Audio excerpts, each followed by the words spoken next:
They were closing the casket when she leaned in close behind my shoulder and whispered, "You have a week to get out." I still had the funeral program in my lap. My fingers gripped it without meaning to, crushing the edge. I didn't turn around. I just sat there frozen, pretending I hadn't heard her, while the priest kept talking about closure and peace. My son, David, was gone. 33 years old, heart attack out of nowhere, and the only person I had in this world who ever gave a damn about me. And now I'm sitting next to his casket while his wife Sarah wears a tailored black dress and crocodile tears, already planning my eviction. She squeezed my shoulder, after saying it, real gentle, like she was comforting me. I didn't move. She stood up and walked over to greet a new guest. "She's been so strong," someone said behind me. "Losing a husband at her age, I can't even imagine." I wanted to laugh, but my chest just burned. I stayed quiet through the service, through the final prayer, even when people started heading toward the reception hall.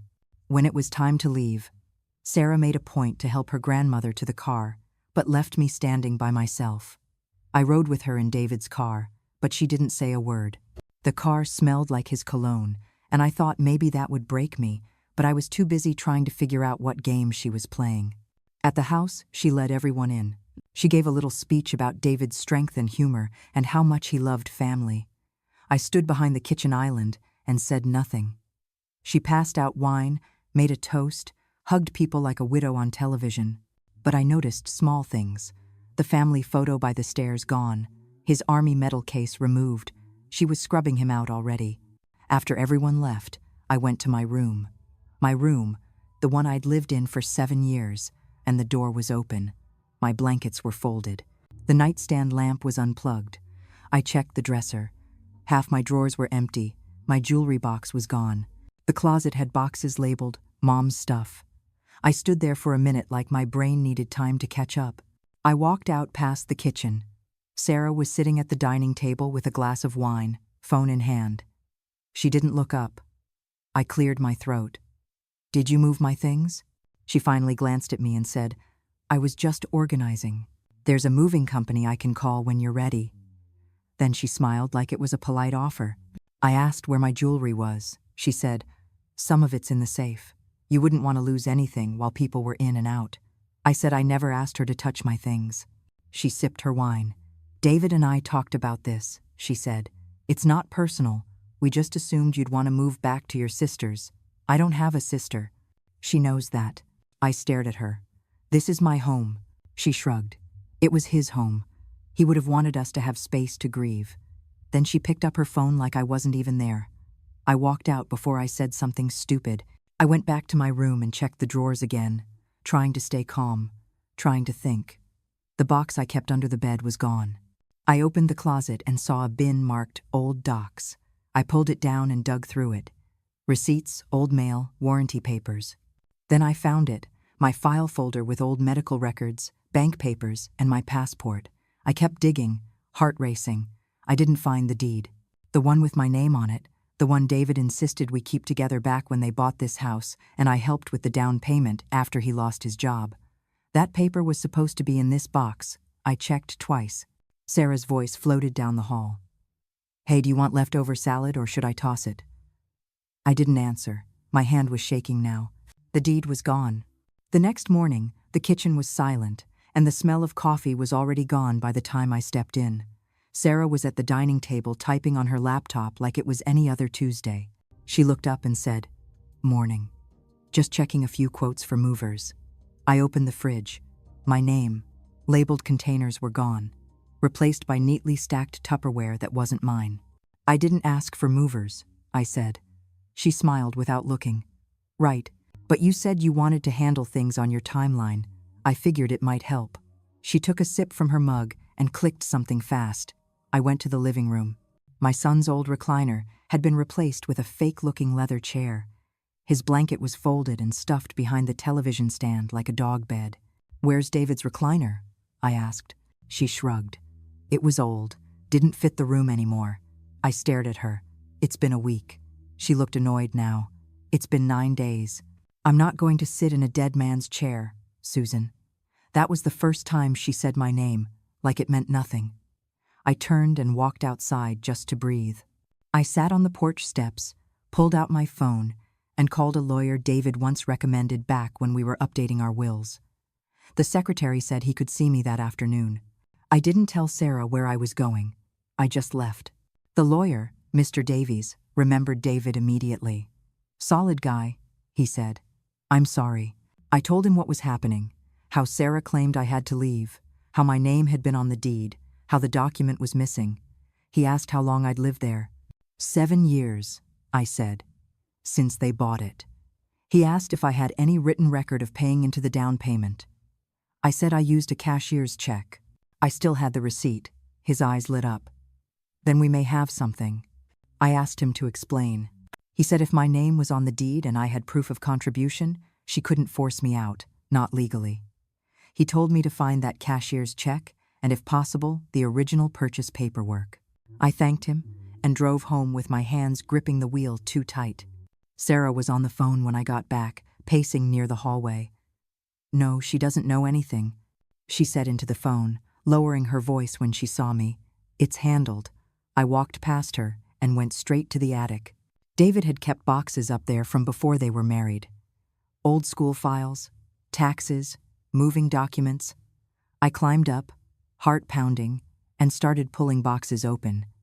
Dust everywhere. I found his university box, his military records box, then one labeled Home Purchase. My breath caught.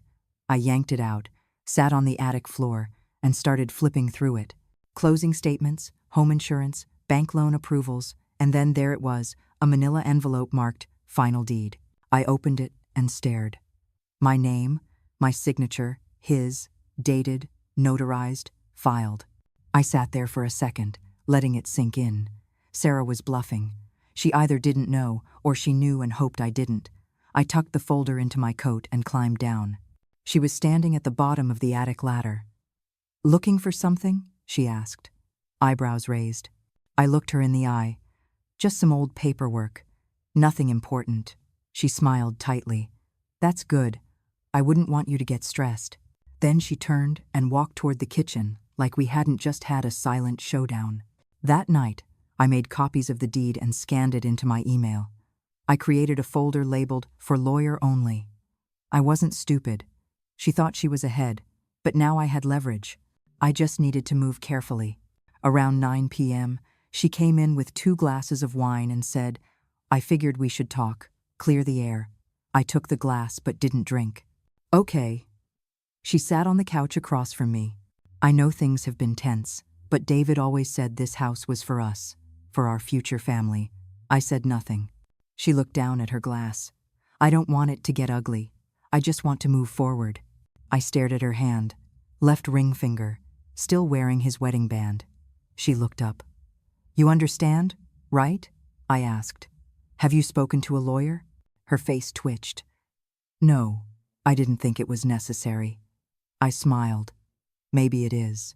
Her eyes narrowed for a second. She took a sip of wine. "Are you threatening me, Susan?" I smiled back. "No, just thinking out loud." She stood up slowly. "I hope we can do this the easy way." I nodded. "So do I." She walked down the hall, glass still in hand. I waited until she was out of sight, then pulled out my phone and checked the scanned deed one more time. My name, clear as day. She thought she had me boxed in, but she didn't know what I just found upstairs. The next morning, I printed 2 copies of the deed and tucked them into a sealed envelope marked with my lawyer's name. I dropped it off at his office without calling ahead, told his assistant it was time-sensitive, then walked out before she could ask questions. Back at the house, Sarah was in the garage clearing shelves like she'd already moved on from grief. She looked up as I pulled in. "Hey," she said casually, "just getting rid of junk. Hope that's okay." I nodded and walked inside, pretending not to notice that David's fishing gear was gone. I went to my room, opened the top drawer of my nightstand, and found it locked. That drawer had never had a lock. I got a flathead screwdriver and pried it open. Inside, my prescription bottle was gone. So was my small cash envelope. She was sending a message. She wanted me to know I had no privacy left. I sat on the bed and breathed through my teeth until the burn in my chest passed. Then I did something I hadn't done since David died. I opened his filing cabinet in the office. Third drawer down, I found a folder labeled Refinance Options. Inside were newer mortgage statements with both our names, dated less than a year ago. That mattered. Sarah hadn't been added, not even after the refinance. I snapped a photo and backed it up to my cloud. I heard Sarah's voice in the hallway talking to someone on speakerphone. Yeah, she's still here. I know it's awkward, but she doesn't have any real claim. A pause, then, no, her name's not on the current utilities or tax bills. It'll be fine. I stepped into the hallway and made just enough noise for her to know I heard. She turned fast, eyes wide. Everything okay? She asked. I said, you really should be careful what you say in this house. The walls are thin. Then I went back to the kitchen and started making coffee like nothing had happened. The rest of the day, she stayed out of my way. Around 6 p.m., I walked past the living room and saw she'd replaced the family portrait with a landscape print. Blue mountains and empty snow, no people. I stared at it longer than I meant to. That night, she ordered Chinese food and left mine in the bag on the counter. No note, no courtesy. I took the food, closed my door, and locked it from the inside with the door wedge I'd kept since last week. I wasn't taking chances. At 2 a.m., I heard footsteps outside my room, slow, deliberate. I got up, pressed my ear to the door. No knock, just a pause, then retreating steps. In the morning, the alarm clock was flashing. Power had gone out for exactly 1 minute. I checked the circuit breaker. All switches were fine. I didn't say a word to her at breakfast. She offered me coffee like nothing had happened. I declined.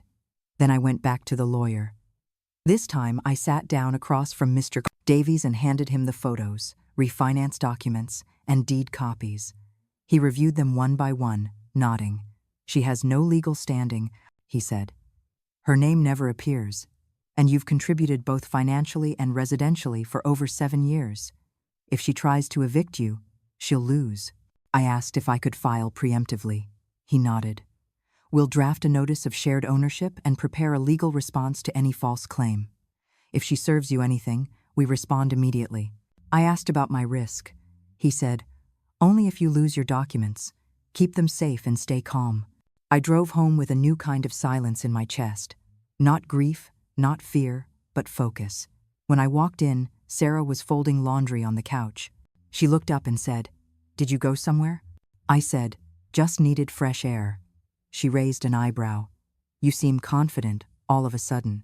I smiled and said, I just remembered something important. She stared for a second, then said, Well, I hope it doesn't make things harder. I opened the fridge and saw my labeled food was back. Same handwriting. That night, I heard her in the guest room talking on the phone again. Yeah, she's acting weird. I might need to move up the timeline. Another pause. If she finds that file, we're screwed. She didn't know I already had it. She didn't know the file was already with a lawyer, but now I knew for certain she was hiding something bigger than just a property dispute, and I was about to find out what.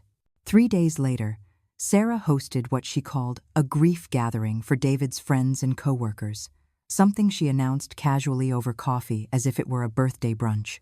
Just a little closure, she said, pouring almond milk into her mug while ignoring the second one I had placed beside it.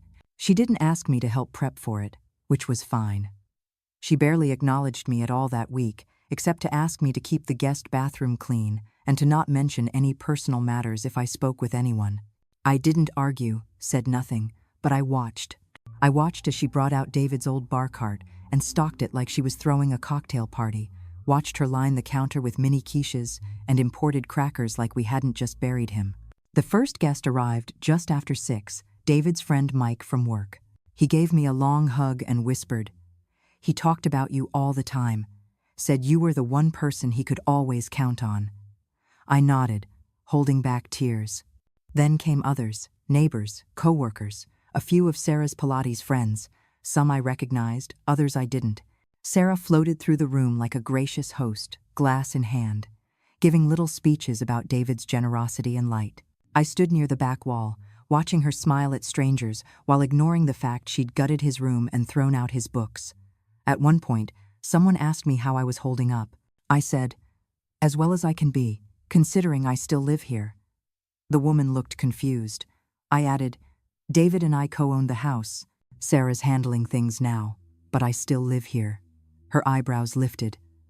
Oh, I thought she said it was hers. I smiled politely. Easy mistake. An hour later, I caught Sarah watching me from across the room. Her face was still smiling, but her eyes had changed, tight and assessing. She came over when things quieted and said, Can I speak to you for a moment? I followed her into the hallway. She shut the door behind us. Are you trying to start something? I said. I answered a question honestly. She stepped closer. Don't play cute, Susan. These people don't need to hear about paperwork. I folded my arms. Then stop lying about it. She stared at me hard, then composed herself. Look, this is delicate. These are people who cared about David. They're here to support me. I said. Then maybe don't throw a wine mixer in the house you're trying to erase him from. Her face flushed. If you don't want to be here, you're free to leave. I smiled.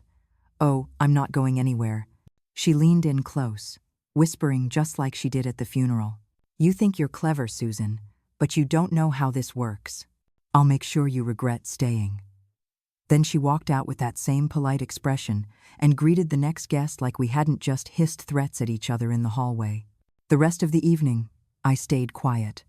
I watched. I listened. I noticed one guest, a man in his 40s with a shaved head and designer coat, kept looking at me like he was trying to place me. He spoke briefly with Sarah near the hallway, then left early. Something about the way he moved, cautious and low-voiced, stuck with me. After everyone left, Sarah cleaned up silently. I offered no help. She didn't ask. At midnight, I walked past the guest room and saw a manila folder in her open tote bag. It wasn't there earlier. I stepped back into my room, grabbed my phone, and took a silent photo through the crack in her door. The folder said, Doc Copy's backup plan. That night, I waited until I heard her shower. Then I stepped into the hallway and opened the tote. Inside were multiple folders, one marked House Timeline, another labeled E-Signatures 2023. I didn't take anything, I just photographed. One file had a screenshot of a will, with a digital signature I didn't recognize. The bottom corner said, filed the 4th of March. David died the 2nd of February. He hadn't signed anything in March. I stood there, breath frozen, as the water shut off. I moved fast, closed her bag, stepped back into my room, and waited in silence as she passed the hallway, humming, wrapped in a robe. My hands were still shaking. But now, I had more than just a deed. I had proof she was trying to forge control.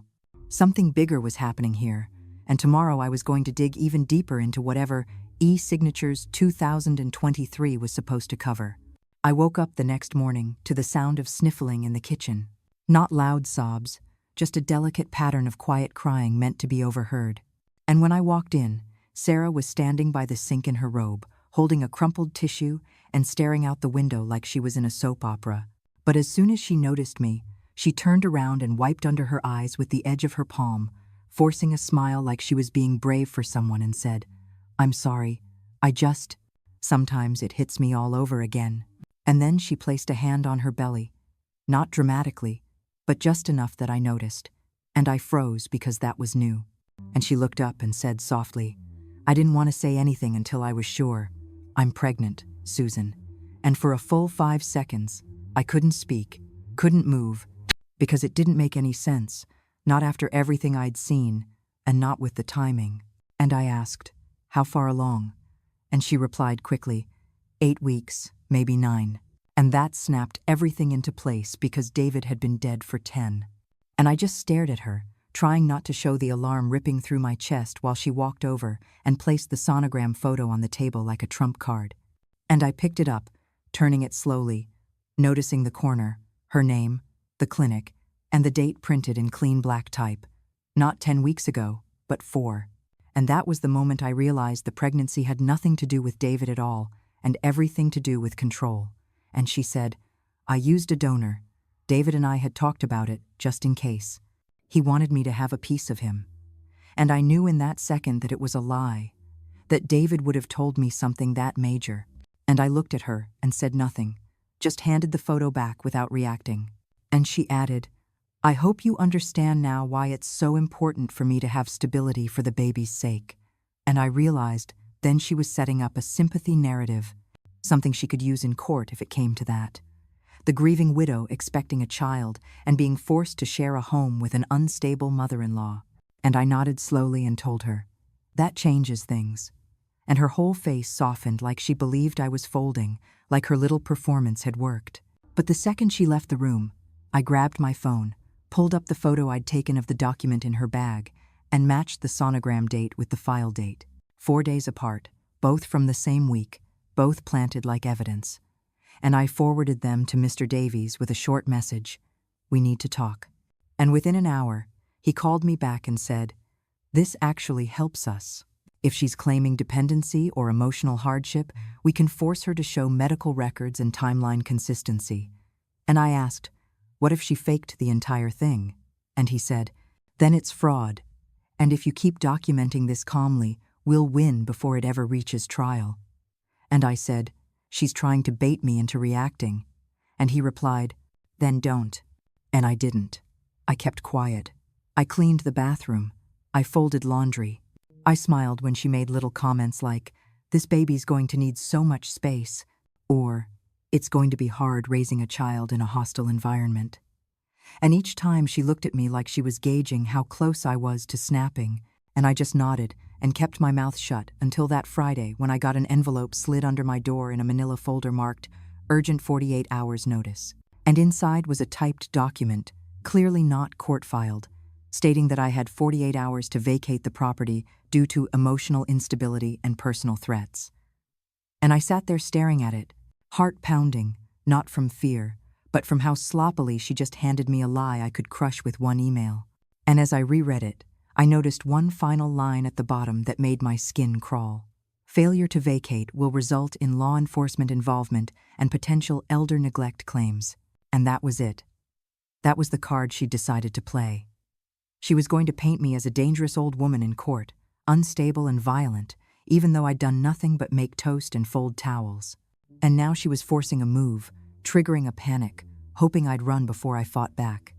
And I knew what I had to do next. I had to stop waiting for her to overplay her hand because she just did. I didn't say a word after reading that fake eviction notice. I just folded it slowly, slid it into a new folder with the other documents Sarah had conveniently gifted me over the last 2 weeks, and drove straight to Mr. Davies' office. No appointment, no delay, because this was no longer about defending my right to live in the house. This was about dismantling the fantasy world she was trying to build. And when I sat down across from him and handed over the newest file, his eyes scanned the last line, and he actually chuckled, not out of amusement, but disbelief, and said, "She's threatening you with elder neglect charges, while you're the one being emotionally harassed, documented, and financially gaslighted."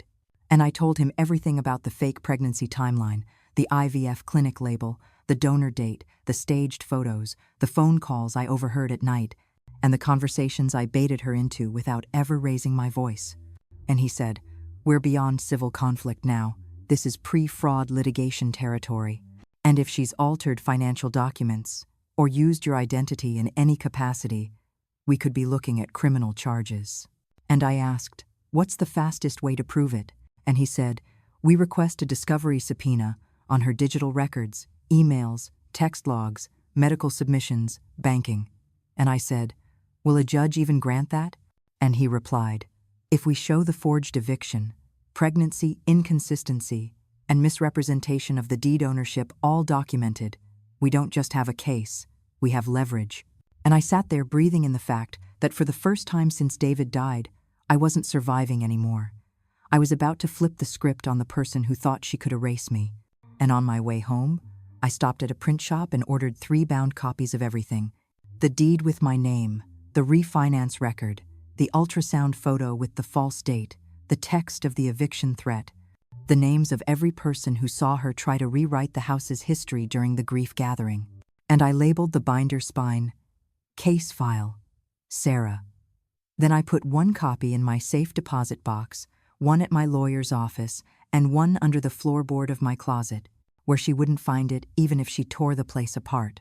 And when I came home that night, she was in the kitchen on a video call, headset in, laughing about some new real estate opportunity, and said to the person on the screen, "Yeah, I'll have access to the place within 2 weeks tops." And I stood behind the wall, frozen in place, realizing that she wasn't just trying to win the house out of grief or insecurity. She was flipping it, maybe even planning to sell it, which meant she wasn't even staying here long term. She just wanted the property rights for her own gain. And I stepped into the room and made sure she saw me.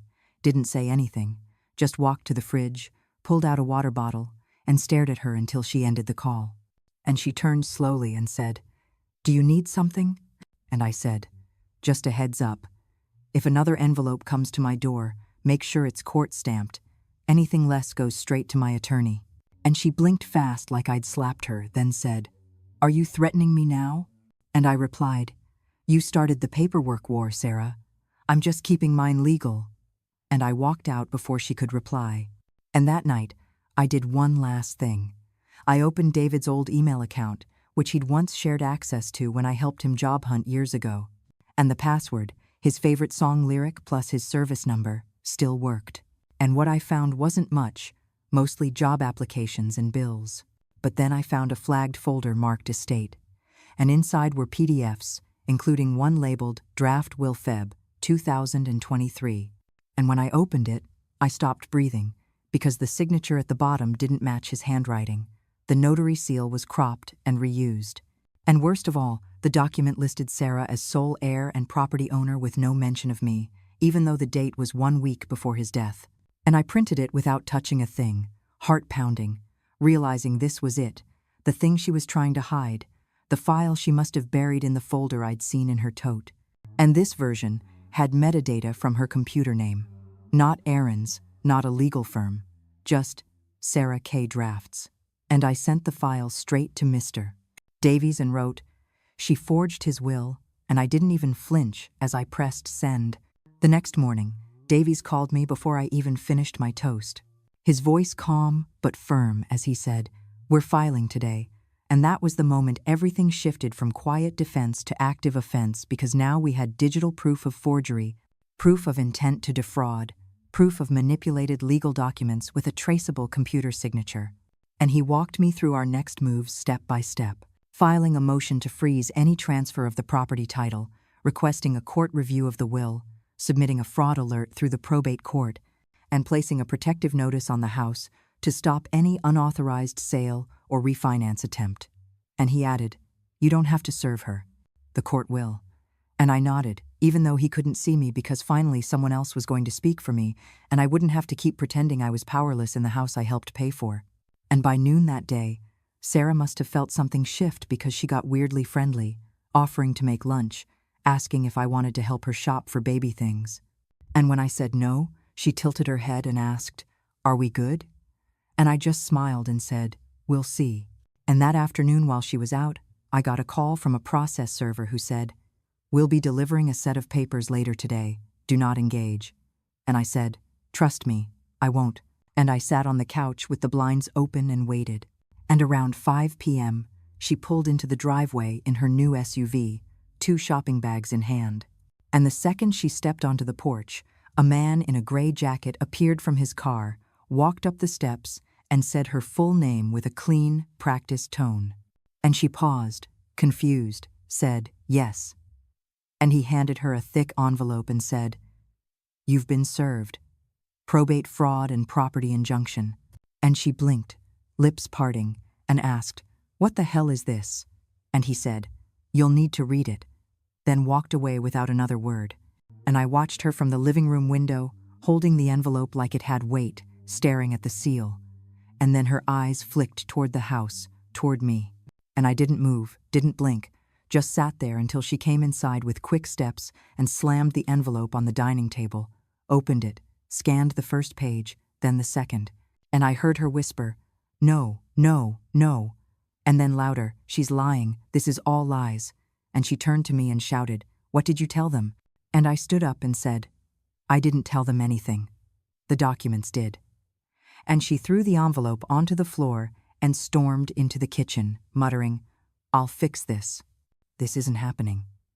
And I didn't say a word because she wasn't talking to me anymore. She was talking to the world that had finally said no to her. And that night, she didn't eat, didn't talk, didn't even come out of her room. And the next morning, I found her pacing the front yard on the phone with someone, hissing, "Just get me a lawyer who knows how to bury this." And then, "I don't care what it costs. She's just an old woman." And I stood on the porch with my arms crossed, letting her know I heard every word. And 2 days later, the court date was set. A preliminary hearing to establish will validity and deed ownership. And when we showed up, Sarah walked in wearing a cream blazer and holding her fake ultrasound photo like a prop, and her attorney started in with a soft-voiced performance about widowhood, grief, and maternal protection. But Davies shut it down with cold evidence. Side-by-side comparisons of David's real signature and the one she'd submitted, metadata trails from her laptop proving she'd opened and edited the document herself, plus the refinancing records that excluded her entirely. And then came the kicker: the deed in my name and David's, legally recorded, unmodified, and untouched by Sarah in any legal form. And when Davies said, "Your Honor, my client has been a co-owner of this property since day one," the judge leaned forward, reviewed the file, and said, "Counselor, this is extremely clear." And I watched Sarah's entire posture collapse, shoulders sinking, mouth twitching like she wanted to scream but couldn't. And then the judge said, "Temporary ownership freeze is lifted.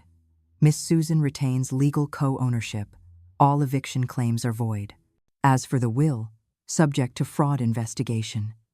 And Sarah's lawyer whispered something fast. And she looked at him like he'd betrayed her. And I stood there steady, silent, strong, because this wasn't a victory lap.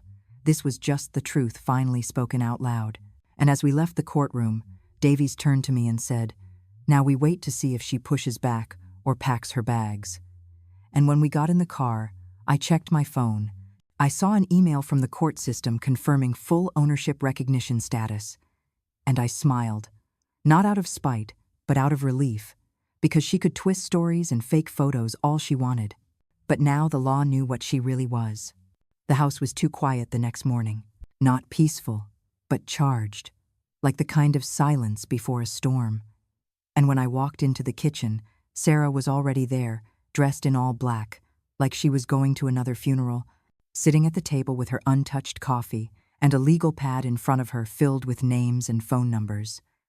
And she didn't look up when I entered, just said, "You think you've won?" And I poured my own coffee without answering, letting her fill the silence with her own unraveling. And she went on, "You think just because you got a judge to believe your little story that it's over?" And I finally turned and said, "It wasn't a story, Sarah, it was the law." And that snapped something in her because she stood up so fast the chair screeched against the tile. And she said, "You don't get to steal everything from me." And I looked her dead in the eyes and said, "You tried to erase me from a house I helped build, in a life I was always part of, and you used a fake will and a fake pregnancy to do it." And she froze, mouth open, and then tried to shift gears, saying, "I was grieving." But it didn't land, not anymore, because the act was dead, and we both knew it. And I said, "Pack your things. I'm giving you the same respect you never gave me. I'm not calling the sheriff yet." And she opened her mouth like she was going to yell, then shut it again, grabbed her phone, and stormed out of the house. And I sat down and sipped my coffee, finally tasting it, without fear in my throat. And for the next few hours, the house stayed quiet, not just on the surface, but inside, too, like the first breath after months underwater. And I went into David's old room, closed the door, and sat on the edge of the bed, looking at the empty bookshelf, the walls he painted himself, and I said quietly, "We're okay now, baby. I promise." And then I opened his top drawer, the one I hadn't touched since the funeral, and found something I didn't expect. A folded sheet of paper, handwritten, unsigned, with his handwriting, dated 3 weeks before his death. And it started with, "If anything happens to me, I need you to know I'm sorry." And I felt my chest lock up as I kept reading line after line of guilt, frustration, regret about how he'd let Sarah isolate him from people. How he knew she was manipulative, but he was trying to fix it. How he felt like he couldn't tell me things anymore because she made him feel like choosing sides. And at the bottom it read, "Don't let her take everything. This house was always ours, not hers. Do what you have to do, Mom. And my hands started shaking, not from grief, but from clarity, because even in death, he had tried to give me the final word, and I took the letter, scanned it into my phone, and locked it in my drawer next to the deed. And by sunset, Sarah returned with a face full of fire and said, "You'll regret this. I'll go to the press. I'll tell them you bullied a grieving widow." And I said, "Then I'll show them the ultrasound dates, the will metadata, and the letter David left me." And her face went pale like she'd seen a ghost because she didn't know about that last one. And she whispered, "You're bluffing." And I said, "Try me." And she turned around and walked away, slamming her door so hard a frame fell off the hallway wall. And I didn't flinch. I just picked up the frame, reset it, and made dinner like it was any other night. And while the pasta boiled, I texted Davies and said, "Found a personal letter. Strengthens motive. I'll forward." And he replied within seconds, "Send. It's bulletproof." And that night, for the first time in months, I slept with the window open, no door wedge, no backup key under the pillow, just silence and cool air. And in the morning, I heard boxes being packed. By Sunday morning, the hall outside Sarah's bedroom was lined with cardboard boxes, some labeled, some not, some with tape barely holding the flaps closed, like she'd packed them in a hurry. And I didn't ask if she was really leaving, because I already knew she was out of legal cards to play, and whatever bluff she was clinging to had crumbled under the weight of court documents and her own arrogance. And when she came into the kitchen, she didn't speak at first, just opened a drawer like she was looking for something that had never been there to begin with. Then finally turned to me and said, "I'll be out by Friday." And I nodded. No smile, no sarcasm, just a calm nod like it was a logistics meeting and not the end of a months-long war. And she added, "You can have your house back." And I said, "It was never yours to give." And that hit her harder than yelling ever would have because she froze for a second, then looked away like she wanted to spit something back, but couldn't find a word that wouldn't snap in her mouth. And I walked past her and put the kettle on the stove, not to be dramatic, but because I genuinely wanted tea. And I'd learned by now that the most powerful move I had left was not reacting, just continuing to live like she was already gone.